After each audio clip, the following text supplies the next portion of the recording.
Welcome to exam tracker. दोस्तों आज हम लोग देखेंगे कि यूपी यानी नेट हमारे पास 2 महीने हैं। तो क्या यानी 2 महीने मतलब 60 दिन। तो क्या 60 दिनों में हम पीसीएस प्री निकाल सकते हैं? तो जी बिल्कुल निकाल सकते हैं। और आज हम लोग देखेंगे डिटेल। पहला वीडियो मैंने बताया था कि हम इसमें एक डिटेल एनालिसिस करेंगे कि 60 दिनों में कैसे आप पीसीएस निकाल सकते हैं।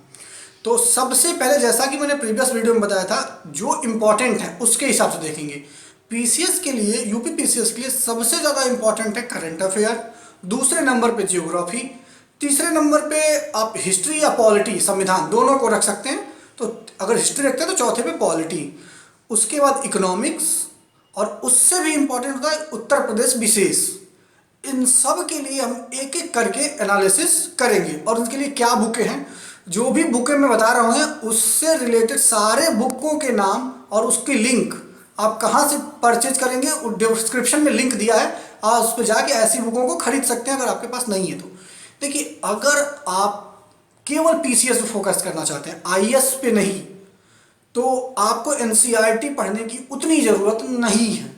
लेकिन अगर आप आईएएस की भी प्रिपरेशन कर रहे हैं तो आपको एनसीईआरटी पढ़नी मस्ट है। अब एनसीईआरटी को पढ़ना कैसे है?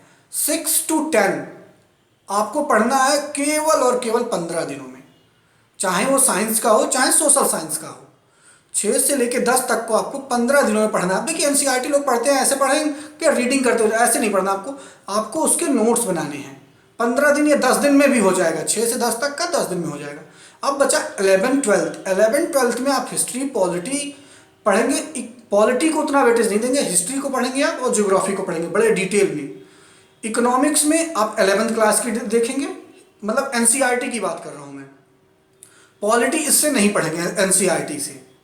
तो अगर आप आईएएस पीसीएस दोनों पे फोकस है तो आप एनसीईआरटी को एक बार पढ़िए। लेकिन चूंकि हमारे पास टाइम है केवल 60 दिन और प्योरली आपको देना है अभी पीसीएस, तो एनसीईआरटी रिकमेंडेड है। लेकिन आप उसको एक साइड में रखे चलेंगे। अगर कुछ क्लियर नहीं हो रहा तो आप उसको खोल के देख लेंगे। हम एकदम टू द पॉइंट बात करेंगे कि एग्जाम में कैसे हम क्वेश्चन निकाल रहे हैं। हमारा कौन सा बिल्डअप हो ना हो ये कोई मैटर नहीं करता। हम एग्जाम में क्वेश्चन निकाल रहे हैं, हमारा नाम मुख्य लिस्ट में हो, मीन्स देने के काबिल हम हों, तो इस पे चर्चा करेंगे। तो सबसे पहले आता है जो बताया मैंने, करंट अफेयर। करंट अफेयर के लिए आप 2 मैगजीन पढ़ेंगे, कोई भी 2 आप पढ़ लीजिए। सबसे ज़्यादा इंपॉर्टेंट आप घटना चक्र ले लीजिए, परीक्षा मंथन ले लीजिए। अब इसमें पढ़ने की आपको स्ट्रेटजी होनी चाहिए। 6 महीने का जो करंट अफेयर है आप पूरा डिटेल में पढ़ेंगे 6 मंथ का, और बाकी के 3 मंथ 9 महीने उसके आपको तैयार करके जाना है। 3 महीने सरसरी निगाह से देखेंगे और लेकिन 6 महीना पूरा डिटेल में आप पढ़ जाएंगे, खुद के नोट्स भी आप बनाएंगे। करंट अफेयर बहुत ही इंपॉर्टेंट है, ये आपको लेके आएगा अंदर सिलेक्शन की तरफ। दूसरा है आपका ज्योग्राफी। तो ज्योग्राफी के लिए कई सारी बुकें हैं। अगर आप आईएएस की भी प्रिपरेशन करते हैं साथ साथ में, तो आप पढ़ेंगे जीसी लियोंग और माजिद हुसैन। लेकिन आपका टारगेट केवल यूपी पीसीएस है तो आप पढ़ेंगे महेश बर्नवाल को, और उसके साथ परीक्षा वाणी की जो किताब है इंडियन ज्योग्राफी, भारत का भौतिक भूगोल, उसको पढ़ेंगे और महेश बर्नवाल। लेकिन अगर आपका ऑप्शनल भी है, अगर आप ऑप्शनल भी ज्योग्राफी रखे हैं, भूगोल रखे हुए हैं, तो आप माजिद हुसैन या जीसी लियोंग में से कोई एक पढ़ेंगे। देखिए, ये जो बुकें मैं बता रहा हूँ आपको, कोई एक लेनी है आपको, ये नहीं कि सारी बुकें। कहा जाता है कि 10 बुकों से पढ़ने से अच्छा है एक बुक को 10 बार पढ़िए।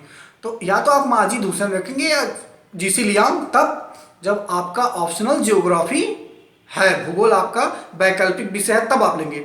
अदरवाइज प्री के लिए केवल आप महेश बर्नवाल और परीक्षा वाणी, इन सारे बुकों का लिंक डिस्क्रिप्शन में दे दिया गया है, आप जाके उस बुकों को परचेज कर सकते हैं। दूसरा आता है आपका हिस्ट्री। हिस्ट्री में देखिए, हिस्ट्री के 3 पार्ट हैं आपका, एंशिएंट हिस्ट्री, मिडिवल हिस्ट्री और मॉडर्न हिस्ट्री। आधुनिक भारत पे आप फोकस रहेंगे। मैंने पहले बताया हम इसमें बात करेंगे एग्जाम ओरिएंटेड, कि एग्जाम में ज़्यादा क्वेश्चन कहाँ से आता है, आधुनिक भारत के।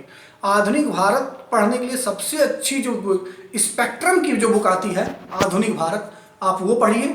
अगर आप वो नहीं उससे संतुष्ट हैं तो आप एसके पांडे की आधुनिक भारत की बुक पढ़ सकते हैं। लेकिन दोनों में से एक, हमेशा मैं बता रहा हूँ, दोनों में से एक, इतना टाइम नहीं है कि आप 10 बुकें पढ़ें। एक बुक को लेनी है, उसी को कई बार पढ़ना है। तो हिस्ट्री के लिए या तो एसके पांडे या स्पेक्ट्रम। अब आते हैं पॉलिटी। पॉलिटी के लिए एक सिंगल बुक करना है, एम लक्ष्मीकांत। इसको भगवत गीता मान के पढ़ डालिए, मोटी बुक है, लेकिन उसके बाद से आपको पूरी तरह से संविधान आपका क्लियर रहेगा। लेकिन फिर से मैं बताना चाहूँगा, एम लक्ष्मीकांत आप तभी पढ़ेंगे जब आपका सब्जेक्ट हो पॉलिटिकल साइंस या लोक प्रशासन, तभी आप एम लक्ष्मीकांत, क्योंकि बहुत मोटी बुक है। हालांकि गीता की तरह आप इसको पढ़ना है, जब भी आपके पास समय मिले। फिर राज व्यवस्था आपको पढ़ने की कोई ज़रूरत नहीं है। अगर आप इस मतलब अगर आप यूपी के लिए पढ़ना चाहते हैं तो वाणी की किताब आप पढ़ेंगे, परीक्षा वाणी की। इसमें राज्य व्यवस्था मुझसे सारे पीटी के क्वेश्चन प्रीलिम टेस्ट के निकल जाएंगे। तीसरा आता है आपका इकोनॉमिक्स। तो इकोनॉमिक्स में आप प्रतियोगिता दर्पण की जो विशेषांक होती है उसको पढ़ेंगे, प्लस इकोनॉमिक सर्वे जो होता है उसको आप करंट से रिलेट करेंगे, तो आपके सारे क्वेश्चन इसके निकल जाएंगे। तीसरे नंबर चौथे नंबर पे जो आता है यूपी विशेष, इसके लिए भी परीक्षा वाणी की एक बुक आती है यूपी विशेष के लिए, उसको भी पढ़िए, उससे सारे क्वेश्चन निकल जाएंगे। और आखिरी में जो सबसे मोस्ट इंपॉर्टेंट करना है आपको, 10 साल का पेपर अगर आप यूपी पीसीएस का लगाते हैं तो आप मानिए कि 60% क्वेश्चन फिर से रिपीट होते हैं यूपी में। तो आप 10 साल का पेपर लगाना बिल्कुल मत भूलें। इतना करने के बाद अगर आपको ज्योग्राफी में प्रॉब्लम है तो मेरे चैनल पे, आप जो हमारा चैनल है एग्जाम क्रैकर, इस पे ज्योग्राफी के सारे पार्ट लगभग कवर हो चुके हैं, एडवांस में भी कुछ चीज़ें कवर हो चुकी हैं। हिस्ट्री जल्दी ही आपको एक पूरी सीरीज मिलेगी। पॉलिटी जो संविधान का, इसका भी पूरा कवर किया जा चुका है बेसिक लेवल पे। एडवांस लेवल पे हम बढ़ेंगे। पीसीएस तक आप हमारे साथ बने रहिए, बिलीव करिए 60 दिनों में आपका पीसीएस प्री निकलना श्योर है। तो उम्मीद करते हैं ये वीडियो आपको बहुत अच्छा लगा होगा। अगर ये वीडियो अच्छा लगा हो तो हमारे चैनल को सब्सक्राइब और इस वीडियो को लाइक करना बिल्कुल मत भूलें। जय हिंद।